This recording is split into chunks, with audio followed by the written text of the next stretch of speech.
السلام عليكم حبايبي، عاملين ايه؟ وحشتوني. تعالوا بقى النهارده نعمل فطار كده سهل وبسيط وسريع في نفس الوقت. هنا ده البفتيك اللي انا كنت مفرزاه معاكم. هنا انا طلعته طبعا هعمله النهارده، فجبت طبق حطيت فيه بيضه وحبه لبن وعليهم حبه فلفل اسمر وقلبتهم، وبعدين جبت طبق تاني فيه دقيق وطبق فيه بقسماط او فيجيتار يعني. حطيت البفتيك في الدقيق الاول، وبعدين نزلت بيه في البيض، وبعدين طلعته حطيته في البقسماط زي ما انتوا شايفين كده. وهبتدي بقى ان انا اعمل بقى ايه الكميه بتاعتي كلها كده. وكنت انا في نفس الوقت حاطه مقلايه على النار فيها زيت سايباه يسخن. تمام. المهم بقى زي ما انتوا شايفين كده البفتيك بحطه في الدقيق، وبعدين بنزل بيه في البيض، وبعدين بطلعه في البقسماط.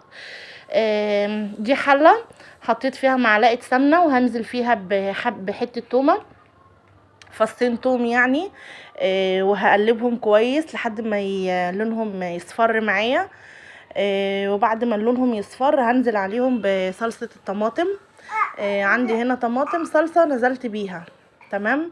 زي حبة صلصة يعني 3 معالق كده صلصة ولا حاجة، وكنت حاطة عليهم مية. المهم نزلت بيهم فوق التوم، وحطيت عليهم ملح وفلفل وحبة بابريكا وحبة شطة، وهقلب ده كويس وهسيبها بقى تغلي غلوتين كده. وبعد ما تغلي غلوتين زي ما بعد ما وصلت لكده يعني هقوم نازله بالمكرونه بتاعتي وهقلبها تقليبه كده. انا بنزل بالمكرونه فوق الصلصه، وهقلب بقى المكرونه بتاعتي كويس كده لحد ما كلها تاخد اللون الاحمر. تمام. وهسيبها بقى اوطي عليها بقى واسيبها مع نفسها. هنا كانت الطاسه بتسخن. بعد ما سخنت هنزل بالبفتيك بتاعي بقى بعد ما حطيته في البيض والبقسماط، وهفضل بقى بقلبه. شايفين لونه يا جماعه جميل ازاي؟ يعني بجد حاجه من الحاجات يعني بجد الجميله الروعه والله العظيم، يعني فعلا طعمه تحفه.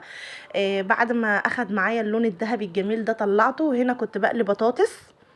يعني اكله جميله وسهله وخفيفه. المهم لو وصلتوا هنا متنسوش تعملوا لايك وكومنت واشتراك عشان يوصل لكم كل وصفاتي. سلام.